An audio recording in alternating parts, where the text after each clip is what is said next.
Hello, everyone. Welcome to this week's Fireside Creators. I am your host, Reverend Dr. Sheri Pallas. Hopefully y'all can hear me. My computer froze, so we are a minute 40 in, and I am just now seeing you guys. So anyway, for this week's show, we are talking about DEI, which is diversity, equity, and inclusion, and we have a phenomenal guest. Thank you for joining us, and I'm looking forward to all of your comments and questions. If you're watching on YouTube, please hit that like and subscribe. If you are on Facebook, grant StreamYard access so I can see your name when you have a comment or a question. It's a 50-50 chance if it's even going to work, but I try and I say it every week. Please remember to keep all the comments and questions related to the show topic and that this is a safe space. I want to give a big shout out to our top sponsors, Ruth, Kirsten, Michelle, Ray, and Heidi. Thank you so much. I really appreciate your support. And if you want to support me, you can go to sheripallas.com. Let's find that one. There we go. And there you will find literally dozens of ways to support the show and help me. Thank you in advance. And thank you for welcoming us into your home and joining this conversation. I appreciate you all. Okay, enough housekeeping. Oops, you know what? Where's my computer is just not wanting to work today. Give me 2 seconds. Por favor. Everybody just sit there and have play the Jeopardy music. Okay.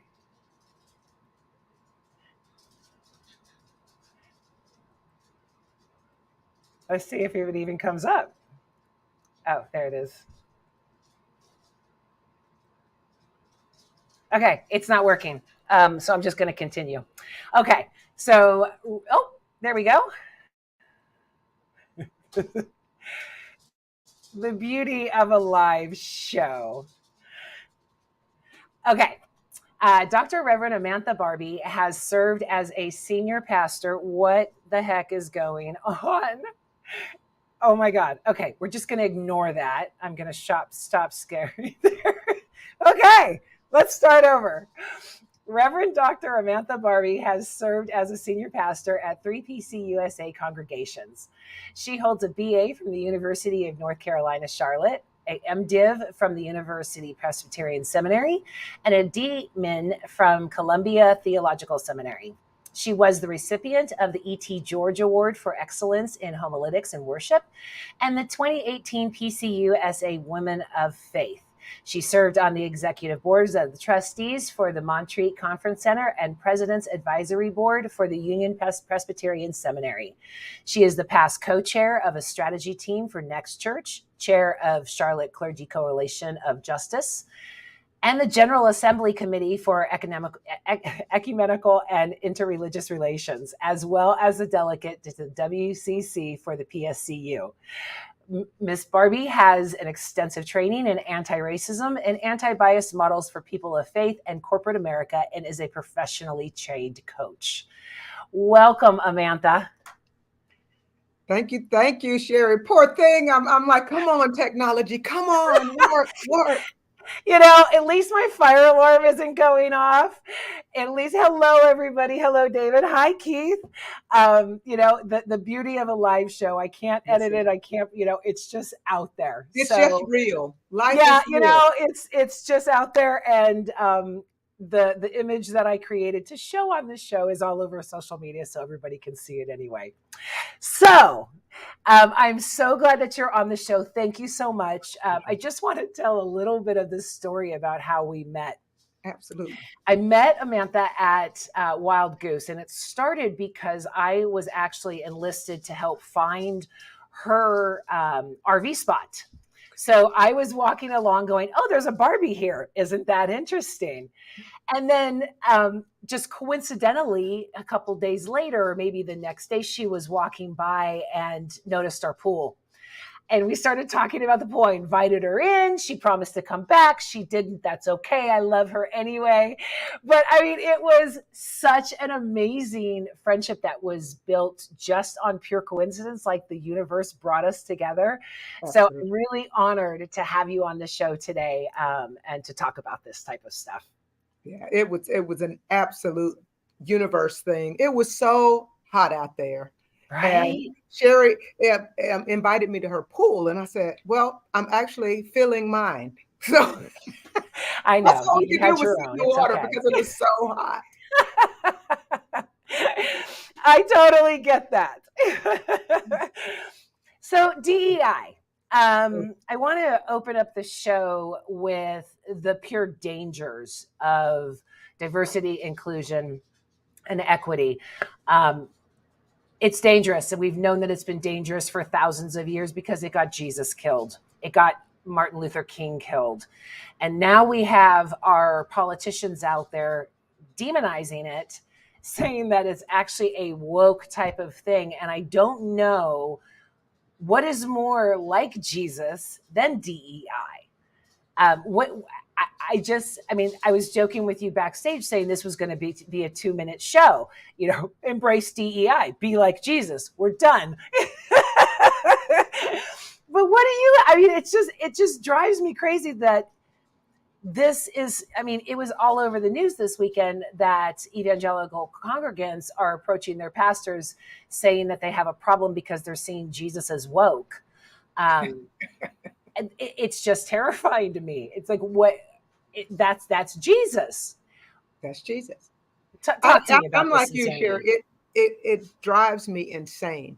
So we have these people who claim to be so religious, who want to silence a large group, several large groups of people. Diversity, equity, inclusion. What's the problem? It's not rocket science. Diversity, that's how God made us. All you have to do is do a light Google search about world, just Google world and look at the people.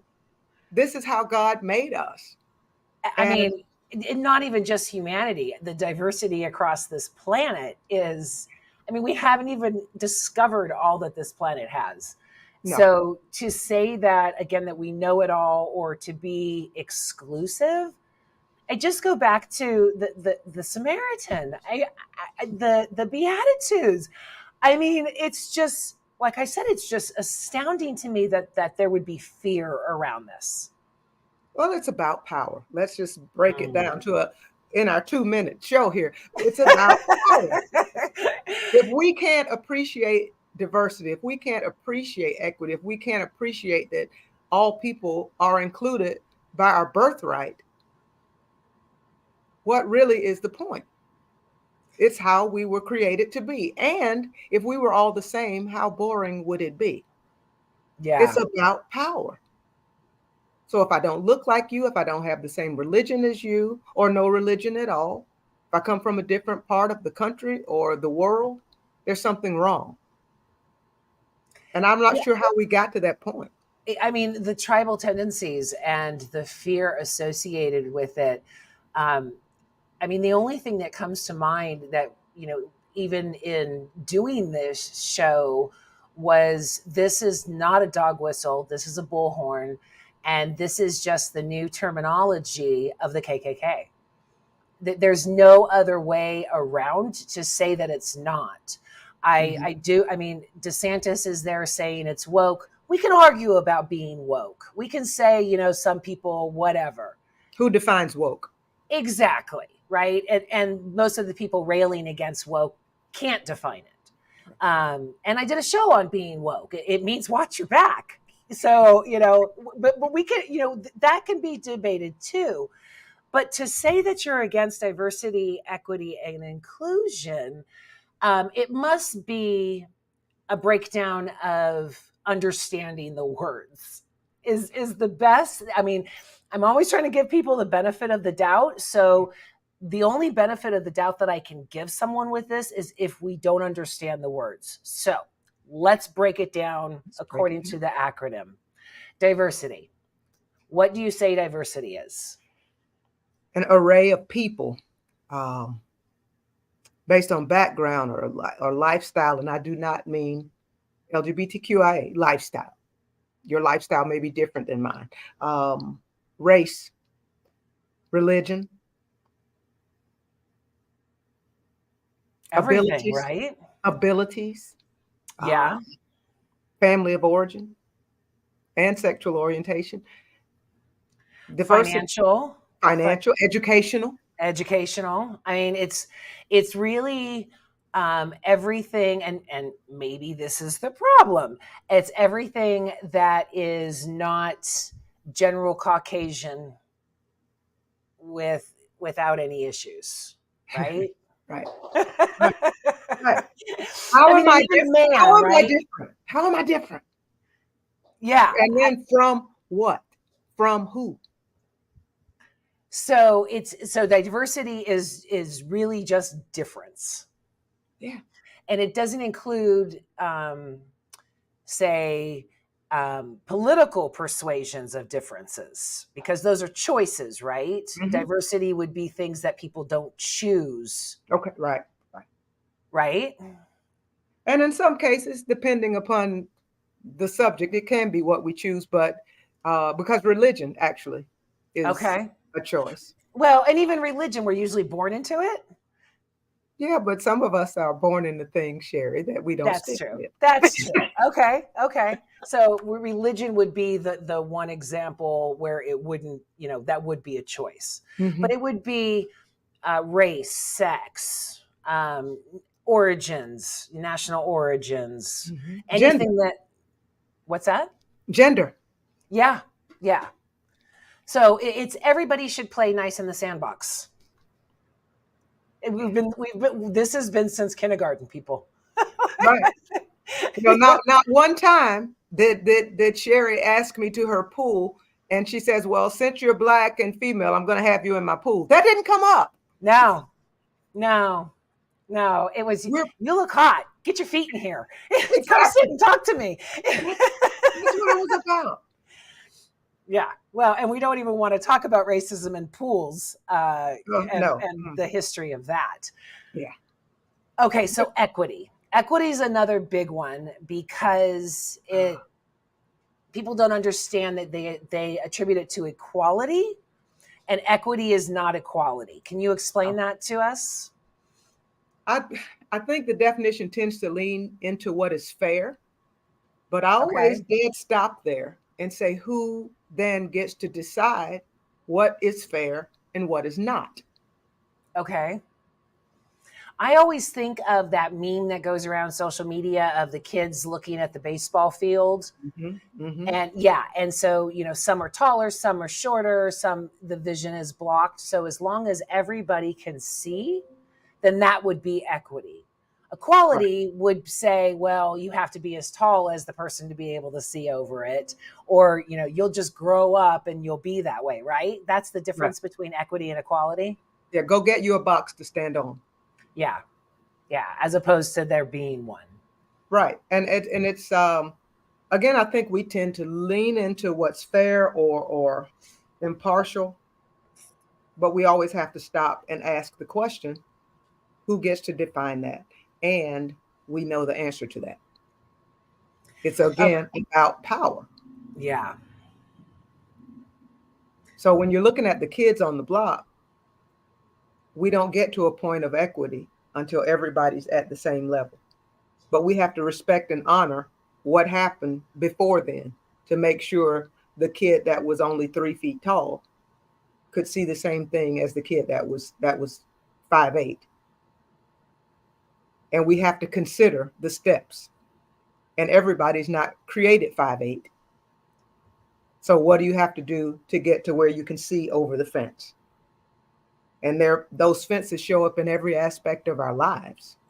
And sometimes, totally. yes, many of us have more fences than others. Yeah, And yeah. we have to consider that as well. I think a lot of fear around it is a fear of loss. Absolutely. And using the same meme as the metaphor, what would that 5'8" kid be losing if there were two people next to him that could also see the baseball game with him? Nothing. But that fear of what am I going to lose my space if this guy gets a box next to me? I think Yeah. that fear of equity is where people start going crazy, but it's not a pie. It's really not a pie. Love your neighbor. There's no pie for love. It's hand it out, give it out as freely as possible. So again, I go back to how dangerous DEI is because it gets people killed like Jesus. And it goes back to the power. And again, using that same metaphor of the baseball game, who wants to go to a baseball game by themselves? If everybody gets up to the same level as a 5'8" kid, you've got somebody to cheer with you. There you go. If There you go. everybody is stronger. You don't have the short kid complaining because he can't see it all. So you're missing something from the game because you're so busy listening to him complain. If Right? everybody would just be 5'8", we'd yell together. Yeah. Yeah. We all rise. We all rise. We do it together, and it's more exciting. It's more fun. Well, And then you have 3 different perspectives of the same exactly. activity. It's richer. It's much more rich. Yeah. I mean, I'm a pretty big mayonnaise girl, but it's pretty bland. So, I mean, it's when you're attacking that power, though, because we are stronger together. Mm-hmm. Our strength is in numbers. That is the basis of our democracy. That's the why we vote for the people of power is the strength in our numbers. So if they keep us divided, if they keep us focusing on the person that needs the box and claiming that the 5'8" person is fine and the way that it should be, we lose all of that and they maintain their power because we're fighting amongst ourselves. Right. Right. Let's see. Somebody said something about the fence. I always thought of tearing down those fences, everything that is systemic as necessary for achieving equity. It seems, and I may be wrong here, that those blocks to see over the fence are only placating the systemic fences in our lives. Wow. I wish my computer wasn't messing up so I knew who said that. That's a great comment. Yeah, I mean, so we're talking about people being over to look over the fence. Tear down the fucking fence, right? Now you might get popped in the head with a ball, but I mean that's yeah. Well, there's logistics. logistics. But what I think what the caller is saying is hey, Greg. Systemic. Hey, Greg, it's systemic, and so let's break that down. What systems had to be in place for that to happen in the first place? Well, belief that the person that 5'8" has it all. Yeah. And deserves to be there by himself. Exactly. And I got up here, so you get up there. Why didn't you bring a box from home? Yeah. It's the individualism, again, as opposed to the community. But he didn't realize he was born 5'8". Yeah. He did absolutely nothing to be able to see over that fence other than to be born. And the other 2 had to struggle to get there. Yeah. So the equity is truly a level playing field. Yeah. And I'm going to push that a little bit. It is the understanding, the acceptance, the reality that some people have to work harder. And the playing field, for the playing field to be level, it's not set up for those other 2 to be able to see over the fence. And that's where our advocacy, our allyship, our work comes into play. We have to be the loud voice that some people just aren't 5'8". But that doesn't mean they don't deserve the same thing. Exactly. And that person who's 5'8" should be helping the smaller people. Like I'm constantly helping people get stuff down at the grocery store or out of the cupboard using my strengths to help you. But I mean, it goes down to your post that you tagged me in today with the or this week with the Band-Aids. It goes down to, that, I know what I was going to say. When I was growing up, the equal rights for disabled people came in. and the wheelchair access. And I remember local stores having a really big problem with it. You know, how dare they cost us all this money? I shouldn't have to be able to let them in. Right. Now we don't even think about it, right? It's just not even something. But a particular political party needs us to fight. So this is the type of thing to say. I mean, DEI got people in wheelchairs ramps. DEI got people who women who couldn't apply for a home loan on them on their own, the ability to do so. So to attack this is literally attacking all of our rights. Yeah, but it can't be a one and done either. No, We it's talked got to about keep the going. wheelchair access. I was in New Orleans. This was a few years ago, and I was taking a city tour. I was there as a representative of the mayor for Charlotte, and several of us convened in New Orleans, and it was to look at the destruction from Katrina in New Yeah. Orleans. And one of the ladies that was in the group was wheelchair bound, and as we toured the city, I saw her suffer because the city had taken no steps to make sure that the things were destroyed were corrected so that someone who was in a wheelchair could Wow. still get around the city. And by the time we got back to the hotel, she had calluses on her, had bruises in her hands Oh yeah. because no consideration had been done. You know, she could get back in the building because there was a ramp,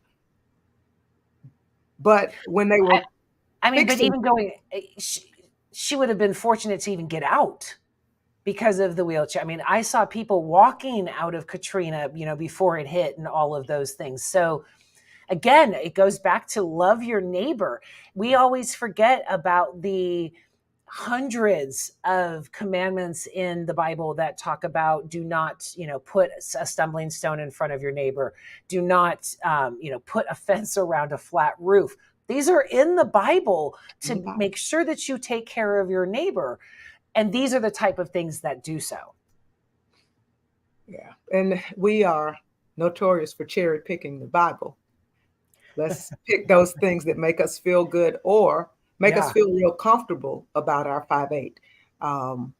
Well, that's just how God made me. That's not my fault. I'm blessed. Till you meet Yeah. Sheri, who's taller than me, who's 5'8". Then you're reminded. Yeah. I'm not who that comes in. Yeah. And I always looked at my height as a curse. So, you know, I mean, and all of these things, that as long as we're focusing on loving our neighbor, is how we're going to make a better world, is how we're going to do this. And so, I mean, I would warn anybody. I mean, like I said, we can discuss woke or whatever, but anybody who says that they are against DEI, that should be just completely setting off alarms everywhere. Everywhere. Yeah. And we haven't even gotten to the I yet, the inclusion. And I think Let's that's go. the segue from what we just talked about with the wheelchairs. I think it's another step. When we talk about mental issues that you see and you don't see, you don't know what people are struggling with, but Yeah. we want to make a list of these things. These are the things we're going to include. These are the people we're going to include. It's not up to us to make lists. No. There's no exceptions to love No, your neighbor. There's not. none. All people. And inclusion, what's a good example of inclusion? I mean, is it just inviting everybody to the same party? Is it sitting at the tables at school or at lunch that you wouldn't? Where does inclusion go? I think it's a both and, Sheri. It's all of the Okay. above. And I like to flip that. Whereas I think we need to be willing to sit at tables where we're not comfortable too. Yeah. It's one thing to have a table and to control who gets to sit at those tables. I'm going to include this person. I'm going to include that person. But where does it come in to be willing to go to a table where maybe historically you haven't been invited because of a multiplicity of reasons. But I think we need to open ourselves to be included and to include. It's a both and for me. Michelle makes a really good point here, that inclusion is not a tool for coercion No. or indoctrination or come to our club so you can be like us. Be one of the cool kids. Yeah, that is not inclusion. No. No. Inclusion is we accept you for who you are, as opposed to we want you to be who we want you to be. Inclusion is not tolerance. I learned years ago that tolerance was such a bad word. I tolerated my ex. I don't want anyone to treat somebody like that. No. You know, we're to embrace them, to love them. Tolerance is what you do to your crazy neighbor. But it's still a point of, again, in inclusion, there's no fences. There is no division. There is no, and that is why the politicians can't stand it. And I think another level of thought for inclusion is that you don't get to dictate to dictate the rules, and you have to have the space in your own heart. And I almost said to allow people to be hurt, but it's not up to us to allow, because then we're writing the rules again. Just be. This is who I am. This is my life experience. I don't get to judge them. I get to honor them because they're a part of who you are. Whatever transpired in your life at 5 years old, 10 years old, it's a part of who you are. Whether or not your parents are educated, it doesn't matter. You have to take the whole person. It's not an allowance. That goes along with tolerate, an allowance. Yeah. An allowance is what you give a kid every $2 a week or whatever it is right now. I didn't get an allowance, but I had 50 cents. I didn't get one. I'm that old. Yeah, no, my dad was like, get a job if you want an allowance. Yeah, but I mean, it's like you said, it's the honor. When I was in Atlanta, I met this awesome woman named Tina, and she said, well, you know, she had been there a while. She's actually a professional singer, world renowned. But I said, I want to go dancing. You know, let's go dancing. So she took me to a black club, and I wasn't even in there 5 minutes. The women came up to me and said, absolutely not. You are not welcomed here. And I'm like, but I just want to dance, which was not a good excuse. But I was escorted out. That was not my place. I did not have permission to be there. And they needed their place. And I was completely okay with that. I could have looked at it as, you know, I should be anywhere I want to be, but that's not honoring them. That's their club. I was intruding on them. And some people could say, well, what if it was an all white club and, you know, back and forth? The whites aren't the ones that have been persecuted for all this time. So the analogy doesn't even fly in reverse. But I honored them. I knew that I was not, they looked at me as threatening, that's all there was to it. And they could not have a good time with me there. Again, I didn't internalize that. I didn't look at that as, you know, as them being wrong. I looked at them as them setting boundaries, and they didn't know who I was. I could have been, you know, going in there to just start shit. But to honor those boundaries is also inclusion. To do not mean that you demand your space and you demand to be in that. You have to be invited. And the minute you stepped into that, then you're walking in your privilege. And right. What I heard is that you checked yourself. Yeah. And you understood who you were in that room and who you were not, and said, I'm out. I'm clear. To be clear, I really wanted to dance. I really wanted to go dancing, but that was my only, you know, thing that I was upset about. I'm like, well, now where am I going to go? The white clubs are so lame. I don't want to, you know, I wanted to dance. So, you know, but again, it was it was honoring them to say, no, I don't have any privilege here. Should not be in this position if I'm not welcome. And that's not reverse racism. It's not prejudice. It's honoring the fact that here you are in this Black club and understanding that they had to bring a few boxes to the ball game. Yeah. So I'm going to let you have that because you had to bring a few boxes, and I honor that and I respect that, and I'm going to get out of the way. And my feelings might be a little bit hurt, but I was bummed. Like I said, I really wanted to dance. Yeah, right. But that was That's a very mature. That's a very mature look at our society and who you are as a person. Kudos to you as a person, because I think sometimes we can try a little bit too hard to be included in spaces where perhaps we aren't welcome. I mean, and what was I going to do? Plead my case in the middle of a bar? No, I'm not that person.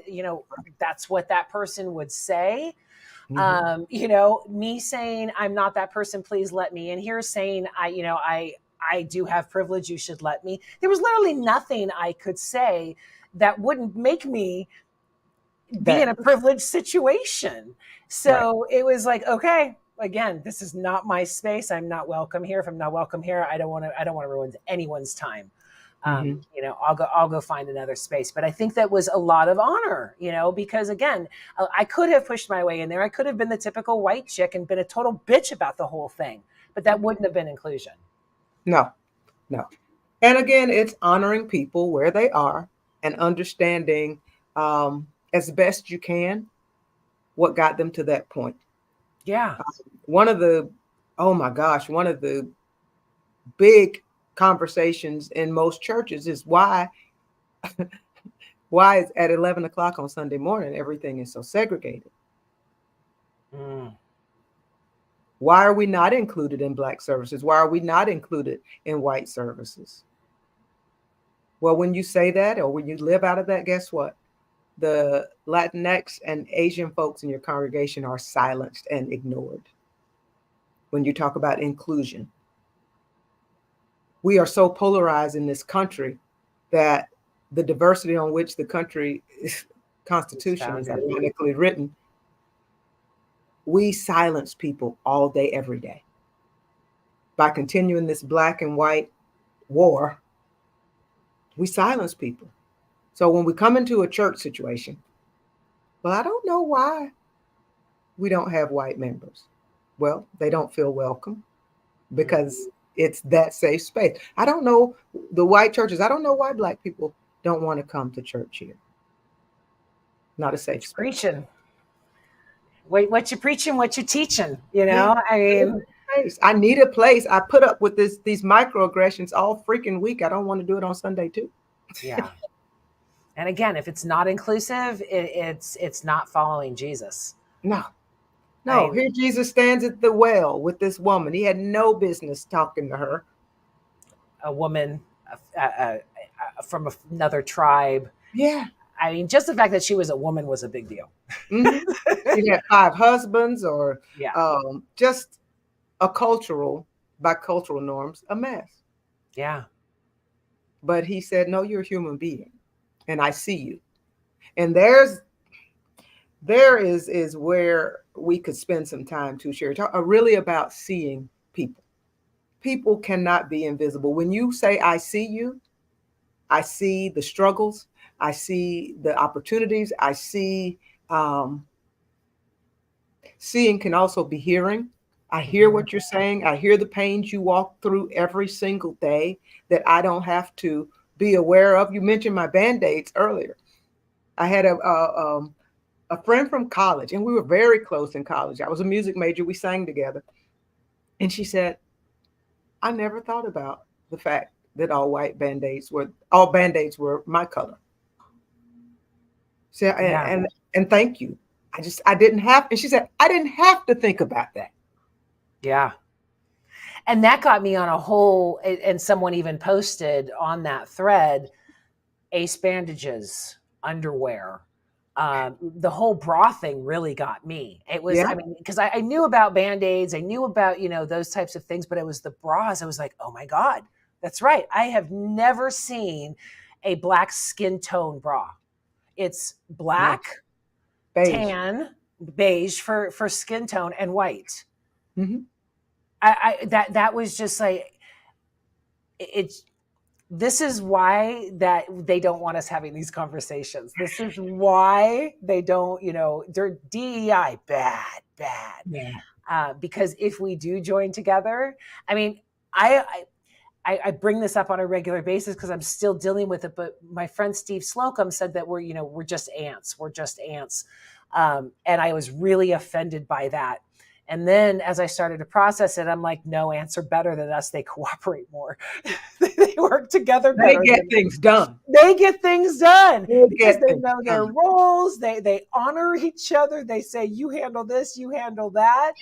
But I mean, if the lowest of the insects can function better as a community than we can, that says a lot for us being the superior species. Yeah, and I think the ants want to get along. They have a common goal and objective. They have to move together to make it work. They understand that they have to move together, and I'm not sure we as humans quite understand that we have to move together to make things happen. Yeah. Well, when you push individualism and say I can do it on my own, then it negates all of the community factors. Mm-hmm. I remember when Obama said, you didn't do this on your own. And the whole GOP went nuts and said, yes, we did. Yes, we did. But you don't. No one gets anywhere on their own. They just don't. Nobody does a lot of wrong on their own either. Just saying. Preach there, Pastor Barbie. Wow. Just Yeah. saying. Just Right? saying. Right? I mean, holy crap. Yeah. So our community functions really well when it aligns against something else. Mm-hmm. Right? Wow. Yeah. Ew. That's just gross. So we align when it's against the border. We align when we want to elevate someone to a political platform. We align in catastrophes, but not on a daily basis to help each other. No. When you have a big earthquake or hurricane, we come together instantly. Some Most people, we come together and we're not thieves. arguing over things that don't matter. Our Yeah. common goal is to help those in need. All of these ancillary things don't make a difference. We need to get these people relief, period, end of conversation. Yeah. But day to day, you're right. We find reasons not to include. We find reasons to say, well, that's not your place. Or we find reasons to go in and tell others what to do when they do it every day. Ego. That's a real issue. It's all ego. Yeah. The ego divides. The ego adds supremacy. The ego makes it us against them. Mm-hmm. What breaks the ego is love. Yeah. So I mean, that's what I keep going back to: is there's no Satan. That's the ego. It's all us. It's all. I always say saying, Satan is in the mirror. Yeah. Yeah. You want to how find can we do Satan? this? How can we divide? Yeah. And So it was a good point Michelle made too about the shampoo in the hotels. Everything out there is structured for the white person. And if you start looking around, you'll see it. I made the joke on Amantha's page of, you too now can hide your wounds. That's it. But I mean, and then I even went down a rabbit hole with that going, okay, all of the Band-Aids are white. All of this is white. And Black pain is negated. Black women die of childbirth more than white women. I mean, like, we don't even want to see your pain. No. But put a white bandage on and there's so many layers that when someone says racism is gone or it's not systemic, there are thousands of places that you can look to see where it is. And I'll repeat. Our famous movie that's out right now. Barbie. Yeah. Guess what my last name is? It's Well, not that's what I spelled thought it the was like same. when I was finding your spot. I'm like, we have a Barbie here. It's not spelled the same, but boy, I called it growing up, and it was a long, long time before I saw a Barbie doll that looked like me. Wow. A long time. I may have been in college, like my senior year. Yeah. But I grew up with, are you related to the Barbie family? Like, no, my last name is not Mattel. Yeah, exactly. Yeah. Unfortunately, none of ours are. Yeah, no, really. I wish that would be nice. But we're talking again about that inclusion and things that we exclude. Um, and I think sometimes we get inclusion confused with welcoming. Because I welcome you, Mm, you're included. And that's so that's just true. not true. It's not true. That's so true. I ended up blocking this pastor who lives overseas after he told me that he invited a lesbian couple over, but still for dinner, and was very nice to them, but still thought that they were going to burn in hell. And at that point, it was like, wow, so you're feeding them to change them. And that was just the breaking point for me. Um, Again, welcoming or inclusion is not, you need to be like us. No, no, you don't get to set Mm-mm. the rules. But when Yeah. you are welcoming somebody in your space, a clear invitation, would you like to come? That's one step. Yeah. There's another thing, and I honor my mother so much. She's not with us anymore, but if my mom would invite you to dinner, she would first ask me, what does Sheri eat? Mm. And I'm like, Mom, I don't know. Well, give me her number. I'll call her. And my mother would call you. And when you got to her house and dinner was served, your meal may be totally different from mine, but she made sure you were eating what you liked. That's inclusion. Yeah. Yeah. And as you're saying that, I'm hearing my mother go, you eat what's given to you. You don't say anything when you go over there. But that was when you left. Yeah. Yeah. But I also learned I like ranch dressing from that too. So, I did learn things from taking that step out. And I love who just wrote, of course, it was Michelle. Let's just celebrate everyone. But again, the ego gets involved of, well, they're better than me or they're worse than me. I met this woman a couple years ago who had the brittle bone disease, and she was 3 feet tall. I mean, literally the opposite of me. Okay. And I just would sit there and go like, tell me about your life, because I had never even considered so many of the things that she had to deal with on a regular basis, like upper cabinets, like the medicine cabinet above the sink that she couldn't get to. All of those things, I started to just see my world in a different point of view, because again, I had never even considered that type of thing. So when we do have inclusion, when we have diversity, we learn from it, we grow, we respect each other more. And now, I mean, like I said, I look at stupid, but I look at upper cabinets so differently, because it's like, well, what about all the people who can't get up there now? Right. I mean, things that because we are blinded to our own privilege, because we don't know what is going on in someone else's world, we just think that it's not a problem or don't even see it. So No. listening to other people is honoring them. Listening to their journey and accepting it, not disregarding it, is honoring them. And that fills all of it, right? And I think it's about responsibility as well. So yeah, clearly you met my sister too. I camped with my sister. My sister's 5'3". I'm 5'8". It's my responsibility to do the tall things. Yeah. It's not, we don't even discuss it. Yeah. I just do it because that's my responsibility. And that's a very simple example, but we have a responsibility when we are privileged. Yeah. It's not for us to hoard and say, ha ha ha, you can't reach that. Get No. a chair, bitch. No, I mean, like I said, I mean, if I'm in the grocery store and someone's, I of course ask first, would you like some help? As opposed to just going over there and assuming. But my best friends throughout my entire life have all been right around 5 feet tall. So it's always been one of those things for me, which is also why I hated my height so much, because I felt different.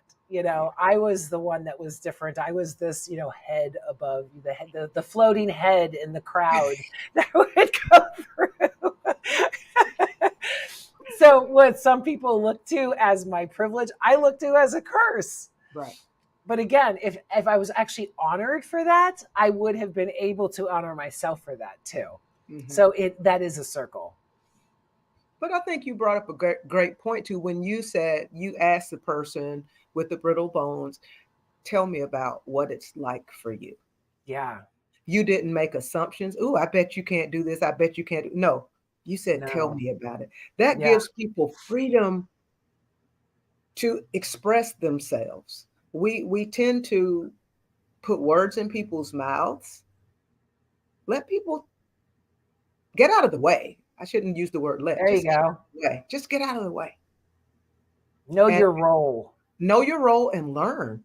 We learn so much when we put our assumptions aside and listen. And one of my favorite sayings, listen with empty ears. Oh, I like that. Yeah, we don't know anything about anybody. Yeah. We don't, half of the time, we don't know anything about ourselves. Mm-hmm. And the more we talk, we learn about ourselves and we learn about others because we're taught how we see things. And sometimes we need to change the lens through which we look. Totally. I had a couple white guys on a show about diversity a few months ago, and they said that they were convinced that they were right and holy and the perfect Christians until they left their small town. And then got to be around people of diversity and then got to be around all of this and was looking around going, this is not what I was told. And now they are anti-racist, pro-equity. They are doing everything they can to be out there to say, okay, look, I know I have privilege. I need to help you. And it could, again, be something as little as, I pulled my back last week. I can't bend over. I could really love a short person in my life right now. Could help me like I've helped them. But it doesn't mean that they are lesser or it's all equity. And once we see that we are all equal, it will fall into place. That's what Jesus said 2,000 years ago. Exactly. We just can't get it for some reason. Exactly. And I want to talk about that diversity piece too. We're very diverse. And I'm kind of leaning into corporate America now, where we have 150 employees and 3 people of color. Yeah. 1 Asian, 1 Black, and 1 Latina. That's not diversity. No. That's checking a box, and please know the difference. That's token. That is tokenism. All day. All day. And what work have you done in your company to even be prepared for true diversity? Are people able to come to work for your company and be themselves? What if you have a woman with a wife or a man with a husband? There's diversity too. Yeah. Or that man holidays, wardrobe. Yeah. Yeah. That's diversity too. And we have to look at the whole picture and not check the boxes on people's lives. The best thing, we've got 1, she's Black, she's gay, It's so pathetic. It's so true, but it's so pathetic. Yeah. I remember a boss coming up to me going, I made 10%. We're 10% diverse now. And I'm like, literally clapping. He's like, we're 10%. I'm like, oh, wow. Yeah. Oh, wow. Yeah. But have taken no time to honor any other types of diversity. None. John Pavlitz was on the show with us at the Goose, and his book is Build a Bigger Table. Yeah. That is DEI. That is inclusion, is saying, come sit down. I want to learn about you.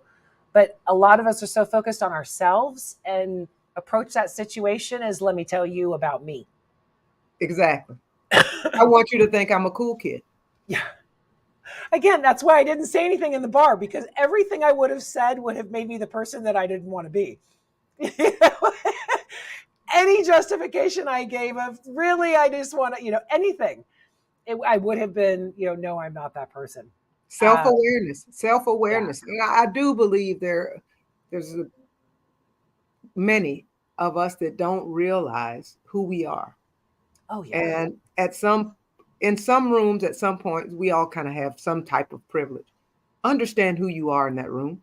Yeah. And who you're not. And And always be again, willing to help. And if you're there yeah. as a servant, then all hostilities, all of that doesn't even make any sense.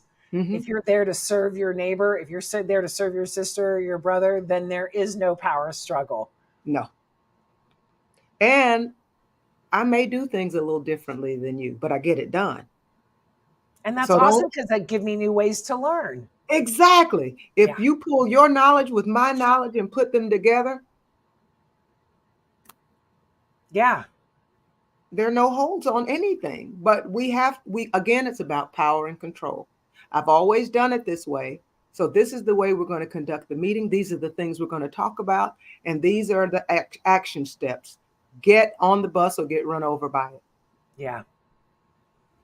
Can't we all just get along? Why not? Why not? Well, we are already at the top of the hour. Does anyone? Hello, Carl. Hello. I already said hi to Keith. Michelle. Hello. I'll be like Romper Room and start saying hello to everybody. Thank you all so much for joining us. I was on Romper Room. Were you really? Oh, see, now I'm just gonna go fangirl on you. I should put that in my bio, shouldn't I? You should. That would be awesome. Michelle says, one of the biggest lessons was my uncle's wife told me decades ago that she wanted me to see her when I foolishly told her that I didn't see color. Yeah. Yeah. Yeah. I've been analyzing that because I don't see redheads. Arisa goes, she's a redhead. I don't see redheads. I really, it's a thing. But to honor someone, you have to see their identity. Yeah, and it goes deep. And it's not just to see my brown skin. Again, what does that mean? Yeah. What life has your brown skin given you? Yeah. Sheri read my bio. You're a boss bitch. Yeah, but that costs. Yeah. That costs. And to understand, I might be standing at the fence. I finally got the 5'8", but I had to stack some boxes. Yeah. So if we have privilege, we should be giving you those boxes. Yeah. Yeah. You've got boxes in your basement. Yeah, right?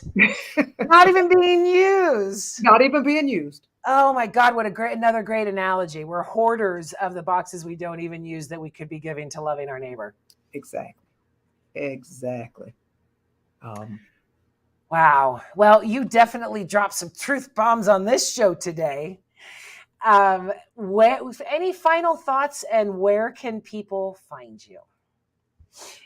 You can find me at amanthabarbie.com, BARBEE. Barbie.com. Just get in touch with me. And my last thoughts would be, first and foremost, look in the mirror, understand who you are. It's so important to understand yourself in this. I do want to believe that people are generally good. Mm-hmm. And we are well-intended, but well-intentions can really be painful. So we have to check ourselves at every door we walk into. If you are in a seat of privilege, and in some place at some time, you sit in a place of privilege, use that privilege to empower somebody else. We are gifted to give. And if we don't give, as Sheri just said, we're hoarders. And that's not who we want to be. It's gross. It's dirty. It's gross. You move things and it stinks. Give us a 30-second rundown on your book. Oh, if you are in a church setting and you have anything to do with worship planning, I get the question a lot. How do I start with my congregation in preaching social justice and preaching about these difficult subjects? You won't be able to see it, but it's called there, Boldly Preaching Justice, a 9-week lectionary series for worship planning. What I talk about is all the things that Sheri and I have talked about tonight, what diversity means and how to preach it from the pulpit. I give you scriptures, sermon starters, music, and even outlines for worship. It's a great resource for anybody who has anything to do with worship planning. Fantastic. And if they're not in the church setting, they can contact you for. Yes, I am also a certified coach. If you are kind of stuck in life and need some help in taking it to the next level, I can help you get there. If you're in sales and just haven't met your numbers in a while, get in contact with me. Let's figure out what's got you stuck and move you forward. Fantastic. Amantha, thank you so much for joining me tonight and talking about this. It lasted longer than 2 minutes. But you know what? Yeah, it's the same thing. DEI can be dangerous. Kill Jesus and Kill Martin Luther King. MLK. So I'm going to send you backstage. Thank you so much. Your wisdom has been priceless. God bless you, Sheri. Wow, another great show. I so much love learning new things and having all of these wisdom bombs dropped. If you like the show, share it, subscribe. And thank you all so much for inviting us into your homes. Have a wonderful week. And as always, I see a comment. Great discussion. Thank you, Heidi. I will see you next week. And as always, walk in love. Mwah! See you soon.